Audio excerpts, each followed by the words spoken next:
bahwa kepemimpinan Islam ini jangan sampai kemudian kita menganggap bahwa ini tidak sejalan dengan kepemimpinan yang ada di bangsa dan negara kita. Saya pikir Islam hadir untuk membawa sebuah pencerahan gitu ya. Nah, kalau kita komparasikan dengan negara kita gitu, amanat undang-undang kita jelas mencerdaskan kehidupan bangsa, kemanusiaan yang adil dan beradab. Nah, nilai-nilai ini ya sejalan juga dengan yang ada di dalam nilai-nilai Islam, dan ini yang diperjuangkan oleh tokoh-tokoh Islam gitu.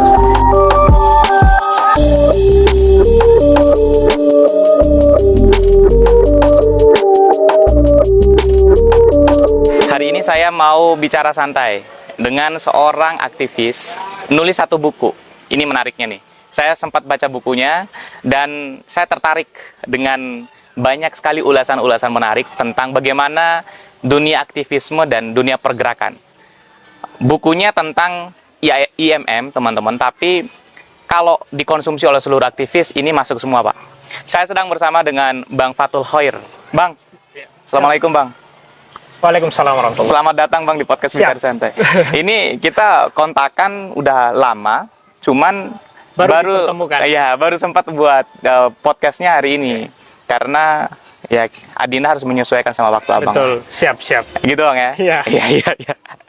Saya ini sebelum kita lanjut ya, teman-teman ya, saya mau tunjukin dulu. Ini bukunya, judulnya Ideologi dan Dinamika Gerakan IMM sebagai pelopor peradaban. Ini bukunya aktual banget. Recommended lah untuk teman-teman kalau mau jadiin salah satu referensi untuk memperkaya hasanah pergerakan, kira-kira seperti itu, Bang. Iya, betul. Nah, Bang, tentunya saya mau tahu banyak tentang buku ini, ya kan? Banyak orang yang menilai bahwa dunia pergerakan ini nggak semua orang bisa masuki. Ya, dunia pergerakan ini semacam sesuatu hal yang berat ya. Kemudian nggak enak, banyak nggak enaknya. Nah, yang coba Abang sampaikan di dalam buku ini makna pergerakan itu seperti apa, Bang? Sejak awal saya berkeinginan menulis buku ini gitu ya, sebenarnya ada pesan yang ingin saya sampaikan kepada generasi khususnya di IMM dan pada umumnya aktivis gitu ya, aktivis gerakan Islam, yang mana kita itu tidak hanya cukup berargumentasi saja gitu, tetapi kita harus menulis ide-ide, gagasan-gagasan itu atau hasil diskusi-diskusi itu dalam sebuah buku. Baik. Supaya apa? Supaya nilai yang hasil daripada diskusi itu bisa dibaca oleh generasi kita. Itu yang paling pertama. Sehingga saya ketika awal menulis buku ini, saya sangat terinspirasi ya dalam surat An-Nisa ayat 9 itu. Kita ditekankan untuk tidak meninggalkan generasi yang lemah. Nah, ini saya terbangun. Apa yang harus saya tinggalkan untuk generasi saya, untuk adik-adik saya di IMM ya hanya sebuah pikiran kan gitu. Ya, pikiran yang dituang dalam buku ini gitu ya. Ya, tentu setiap orang atau setiap penulis itu kan punya ciri khas menulis masing-masing gitu ya. Dan dari buku inilah yang nanti diharapkan akan ada perubahan itu gitu ya. Ya, karena orientasi akhirnya kan harapannya generasi-generasi kita itu tidak apatis terhadap keadaan gitu. Ya, karena dari dia membaca kemudian berdiskusi, ya dia lahirkan sebuah gerakan gitu. Ini yang ingin kita khususnya saya ingin saya tawarkan pada generasi itu gitu. Itu yang penting, Bang. Anak muda aktivis itu nggak boleh apatis terhadap situasi dan keadaan. Cuman nanti di framing kontennya saya nggak mau nyebutin sebagai penulis. Siap. Karena nggak boleh meninggalkan identitas Abang sebagai ya ketua IMM NTB. Itu periode sebelumnya, Bang ya? Periode sebelumnya, sebelum ketum yang sekarang. Oke. Berarti buku ini lahir dari perasan pengalaman selama memimpin IMM NTB? Memimpin IMM. Oke. Karena kan saya di IMM ini kan belajar sejak dari tingkat komisariat. Ya. Tingkat komisariat sampai tingkat daerah, dan pengalamannya itu panjang.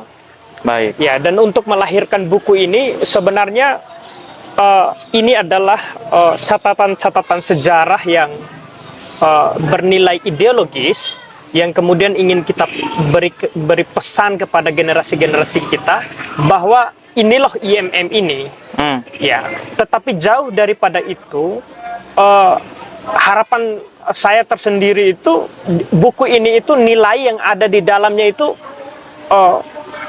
ini bisa dijadikan motivasi bagi semua tokoh-tokoh pergerakan yang lain, organisasi kepemudaan yang lain, Termasuk HMI, PMII, kami dan lain sebagainya. Karena kita punya kesamaan nilai. Baik. Ya, baik teman-teman yang gerakan nasional, ya gerakan Islam gitu ya.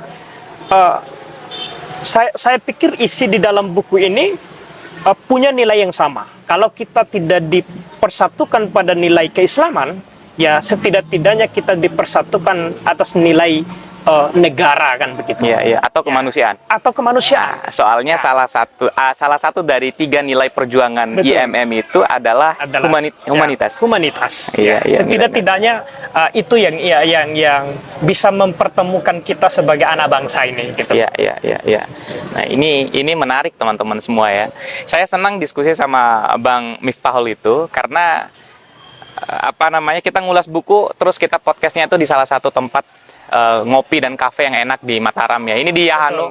Ya, Yahanu enak Bang ya suasananya. Enak sekali, sejuk. Jadi pikiran kita itu sangat terbuka. Oh, apalagi buat aktivis tempat Yahanu ini rekomendasi banget. Sangat direkomendasikan. Iya, nanti kader-kader IMM penuhin nih Yahanu nih. Bang, Betul. cuman bicara tentang buku ini, kemudian bicara tentang refleksi pergerakan. Iya. Ya kan? Kan buku ini porsinya bukan hanya untuk kader IMM. Dari MM ya. Seluruh orang-orang yang bergerak dalam ruang-ruang perjuangan itu wajib baca buku ini teman-teman. Siap. Nah, bicara tentang perjuangan nih Bang, kan bukan hanya on the book, nggak boleh dia itu hanya on the book, tapi harus sesuai dengan kondisi yang terjadi hari ini. Betul. Nah, ini saya mau ngajak Abang ini nggak hanya bongkar isu yang ada di buku, tapi coba merefleksi ya perjuangan seperti apa yang harus kita lakukan ketika kita lihat isu-isu kekinian yang ada di NTB. Sebagai aktivis ya, kita harus punya sensitivitas sosial. Ya, artinya kita harus terbuka pikirannya terhadap setiap kebijakan-kebijakan yang ada. Maka sebagai aktivis itu adalah langkahnya harus membuka komunikasi, membuka ruang-ruang gerakan untuk kemudian melihat keadaan ini apakah kemudian masyarakat kita sudah merasa bahagia nggak dengan keadaan ini gitu. Ya. Artinya yang paling penting sebenarnya sensitivitas seorang aktivis itu tidak boleh mati gitu. Gitu loh. Tidak hanya maksudnya terkadang hari ini kan kita ternina-bobokan oleh keadaan gitu ya. Ya. Bagaimana ide kritikan-kritikan, masukan-masukan kita terhadap apa yang kita anggap sebagai sesuatu hal yang diperjuangkan itu tersampaikan kepada pihak-pihak yang perlu kita ingatkan gitu. Misalnya pemerintah dan lain sebagainya kan begitu ya. Nah, setidak-tidaknya mereka di dalam mengambil sebuah kebijakan yang berkaitan dengan keadaan sosial masyarakat gitu, kebijakan itu punya dampak yang bagus gitu loh. Nah, itulah fungsinya aktivis itu atau kaum-kaum intelektual gitu ya. Tidak hanya untuk kemudian berargumentasi Ya. atau berorasi gitu ya, tetapi dia menyelesaikan masalah sebenarnya. Oke. Aktivis itu hadir untuk menyelesaikan masalah. Bukan justru menghadirkan masalah. Bukan justru menghadirkan masalah, Iya. tapi memecah masalah. Iya. Ini menarik nih. Saya baca bukunya Bang. Ada pengantar kalau nggak salah dari Gubernur NTB. Iya, ada. Ini menarik Bang. Di Iya. satu sisi buku ini itu untuk memberikan porsi kepada teman-teman aktivis, sense kepekaannya terhadap permasalahan daerah itu ada. Ya. Tapi di sisi lain Gubernur komentarin kira-kira gimana ini Bang? Ada konflik yang lain atau seperti atau mungkin Gubernurnya terbuka dengan kritik? Ya, sebenarnya kritikan itu pada dasarnya adalah suatu hal yang baik, ya kan? Dan saya lihat ketika saya meminta Bang Jul, Gubernur NTB ini untuk memberikan sambutan di buku ini, Ya. dia responnya cukup bagus gitu ya. Tetapi pesan-pesan yang beliau sampaikan ini kan karya-karya semacam ini kan sebenarnya menjadi motivasi, batu loncatan gitu ya untuk anak-anak muda supaya kemudian dia bisa berkarya lagi gitu loh. Oke. Ya, jadi ketika anak-anak mudanya aktif, punya ide, punya gagasan, ya nanti akan berimbas pada daerah. Gitu. Soalnya saya khawatir Iya. akhirnya terpolarisasi, Bang. Di buku ini tujuannya adalah menguatkan gerakan, ya kan. Tapi di sisi lain di sini ada gubernur. Nanti orang berasumsi bahwa ini Jangan-jangan titipan atau jangan-jangan apa ya? titipan dari gubernur kan gitu. Iya. Nah, kira-kira Bang, ada nggak kalau saya mau tanya ke Abang nih, hal yang perlu kita nilai dari kebijakan gubernur hari ini? Ya tentu kebijakan dari Gubernur NTB saat ini kan pasti ada dua sisi kan gitu. Ada kelemahannya dan ada prestasinya kan gitu.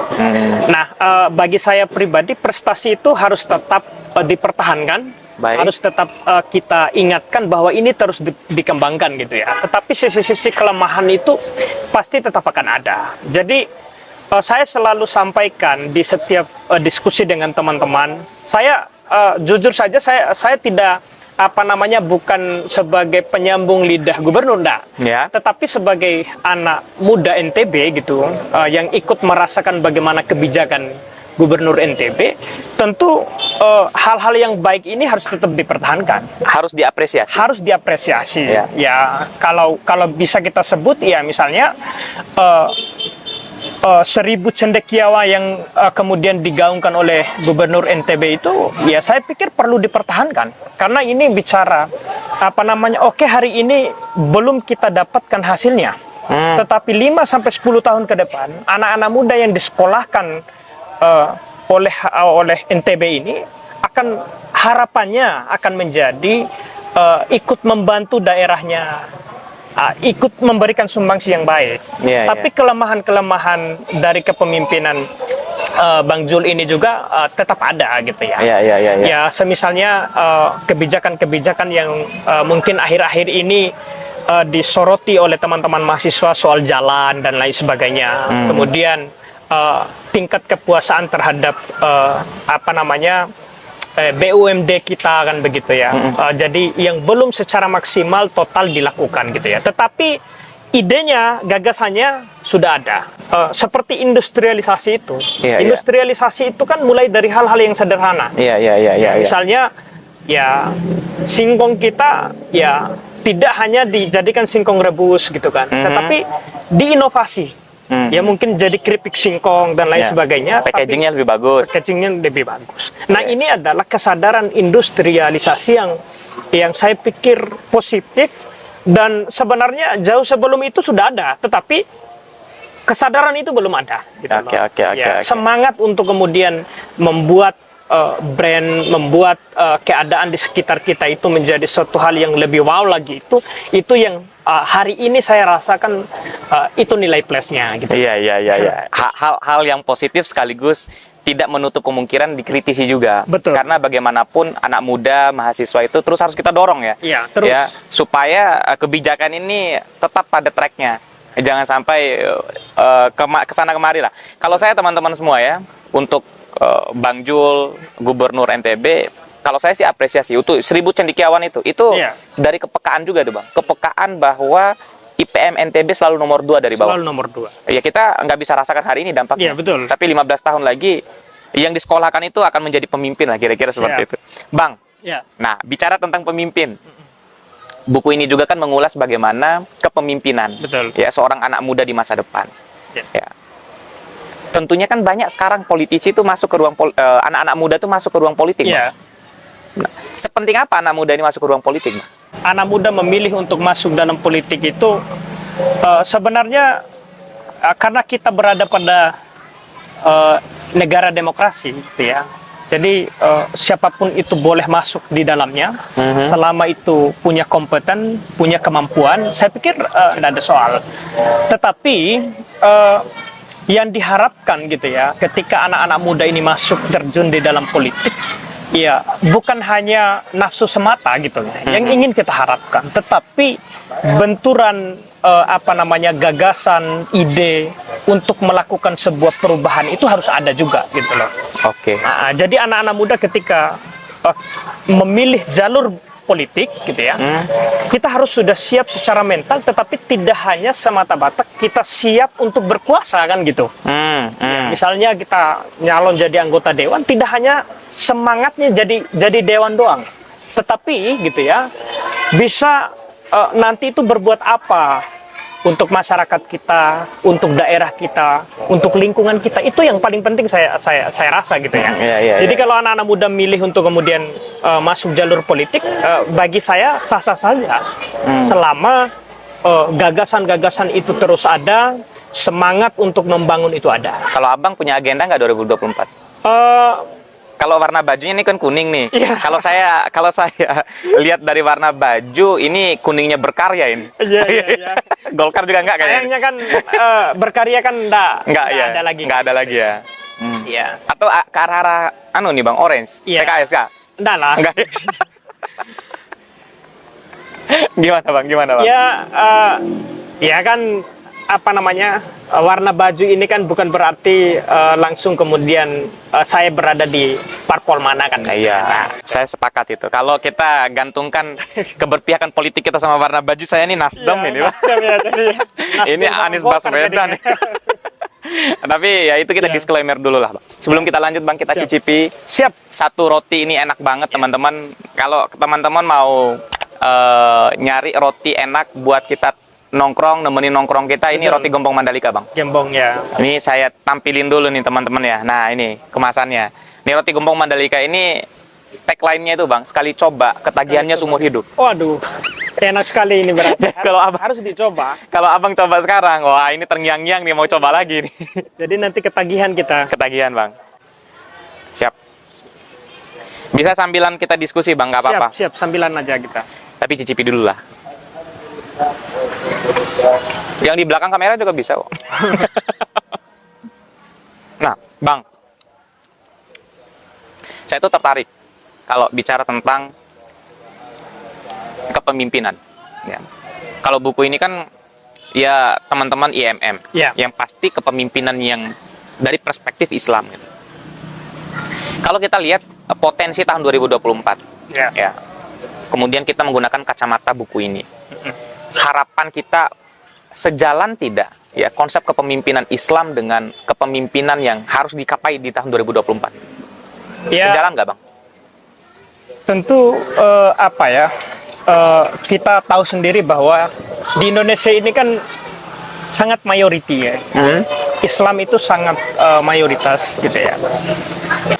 Bicara tentang konsep kepemimpinan Islam, saya pikir kalau dipertanyakan ke saya misalnya, tidak ada salahnya kepemimpinan Islam gitu ya.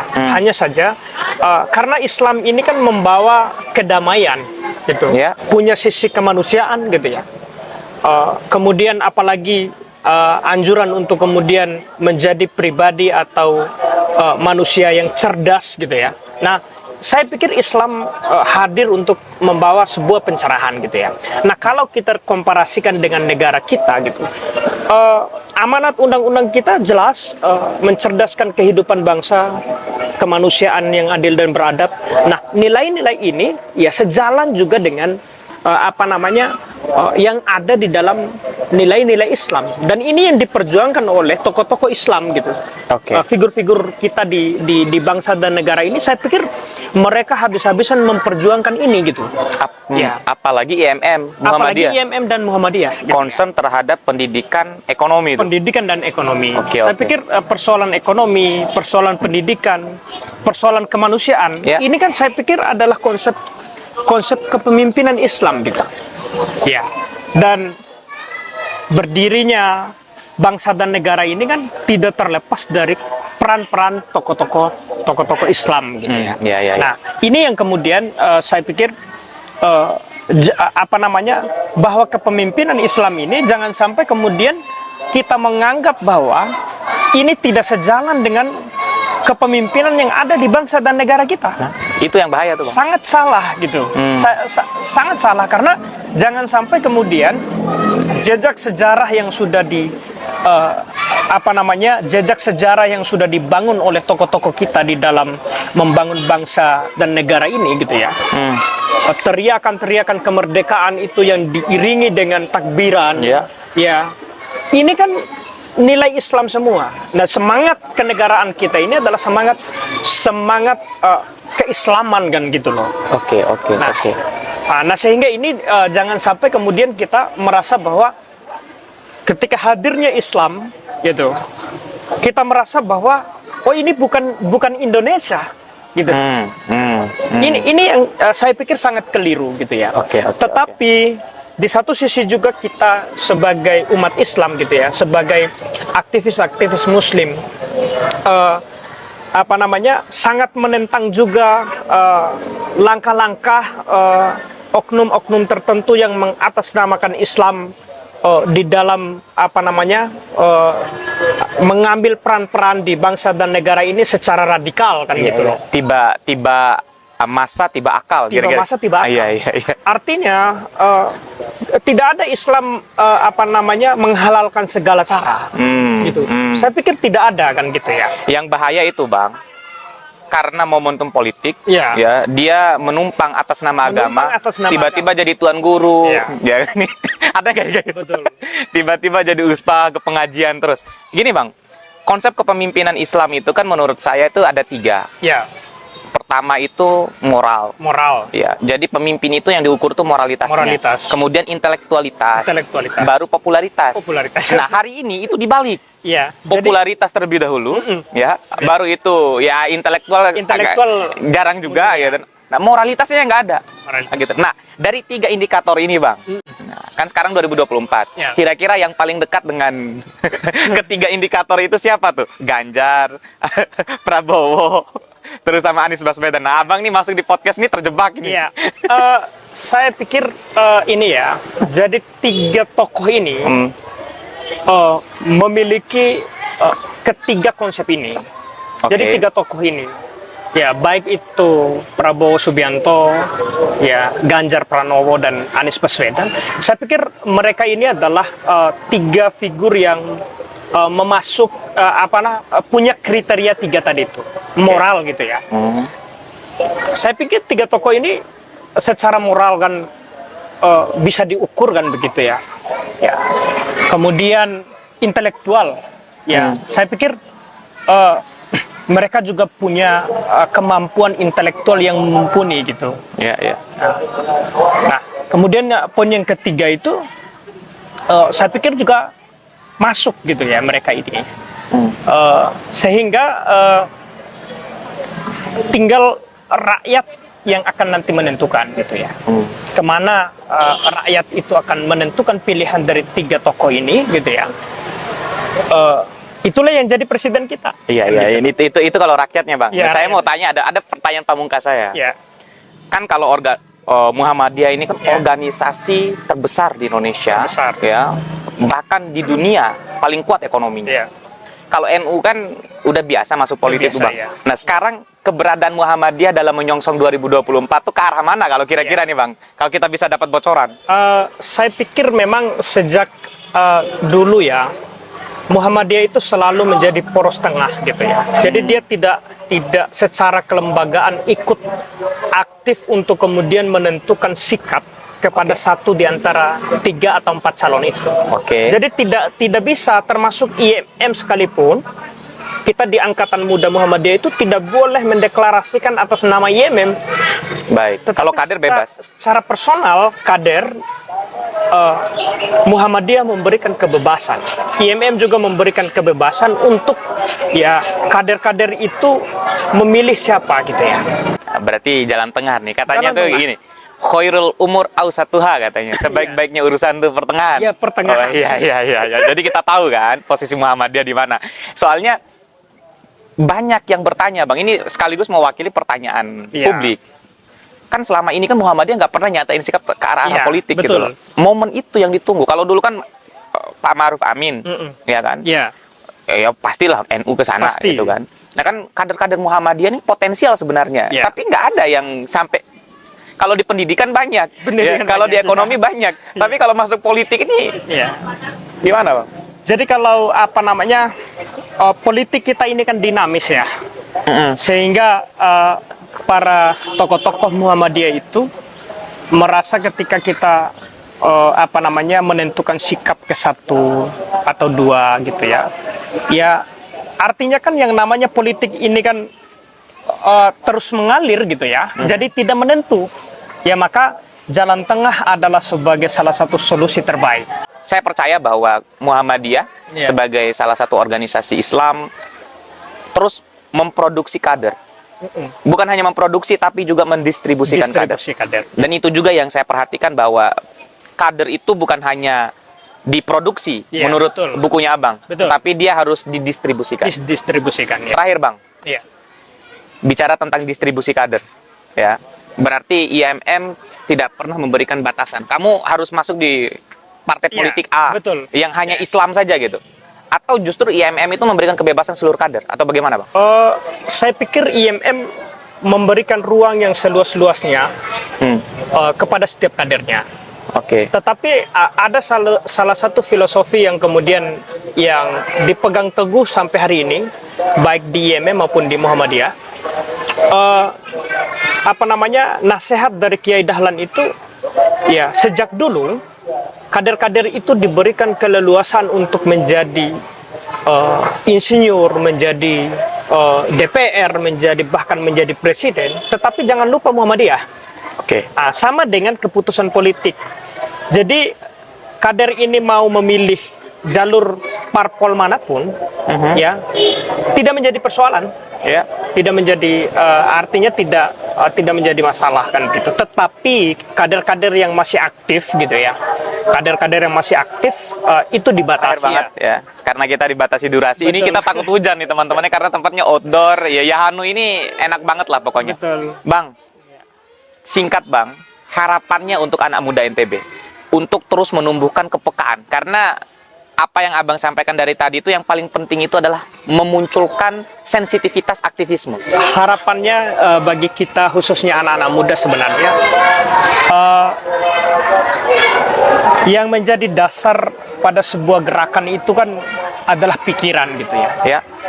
Kita harus memperkaya pikiran-pikiran kita melalui ruang-ruang diskusi, bacaan-bacaan yang berkualitas, Ya. diskusi-diskusi dengan tokoh-tokoh senior-senior kita Ya. sebagai dasar kita di dalam melangkah gitu. Baik.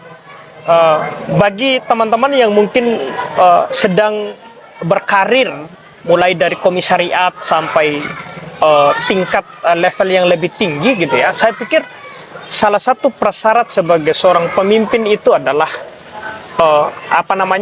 supaya tidak jadi pemimpin yang tong kosong nyaring bunyinya gitu ya, harus punya gagasan. Oke. Secara kaderisasi kita itu sudah dibekali dengan spiritualitas yang bagus, Oke. dibekali dengan intelektual yang bagus, nilai humanitas yang cukup luas. Nah, setidak-tidaknya hal ini menjadi pegangan bagi kita, bagi anak-anak muda kita untuk melangkah ke arah yang lebih tinggi gitu loh. Ya. Nah, karena dengan modal ini gitu ya, kalau kita hanya bermodalkan intelektual tanpa karakter gitu ya, susah juga. Iya, Jadi iya. kita butuh tiga konsep ini sebagai pilar untuk membangun sebuah gerakan sehingga akan dapat melahirkan sebuah peradaban yang lebih baik. Nah, itu kata kuncinya itu, peradaban yang lebih baik. Saya kasih sebuah kesimpulan, Bang. Siap. Dari Abang bilang tadi itu, kita Ya. ini yang paling sulitnya aktivis kita ini nggak bisa memformulasi sebuah gagasan. Betul. Jadi kita sebenarnya hari ini teman-teman surplus informasi tapi defisit gagasan. Defisit gagal. Waduh, itu kayaknya konklusi yang paling tepat ini untuk diskusi kita nih, Bang. Ya. Betul. Dan mudah-mudahan melalui buku ini, bukunya Bang Miftahul, Ya. kita akan terus ya surplus gagasan. Siap. Ya, karena bagaimanapun melalui bacaanlah kita bisa memperkaya intelektualitas kita. Thank you Bang, terima Siap. kasih banyak udah mampir di podcast Bicara Santai. Siap. Keren. Keren Bang ya.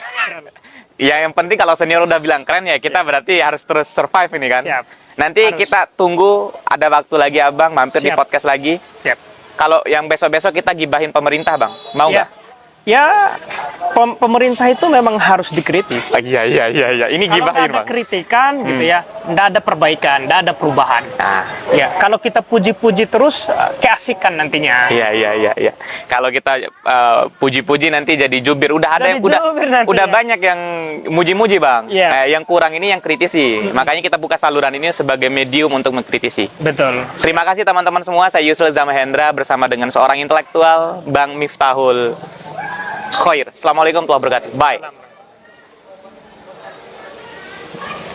Terima kasih banyak. Kalian buat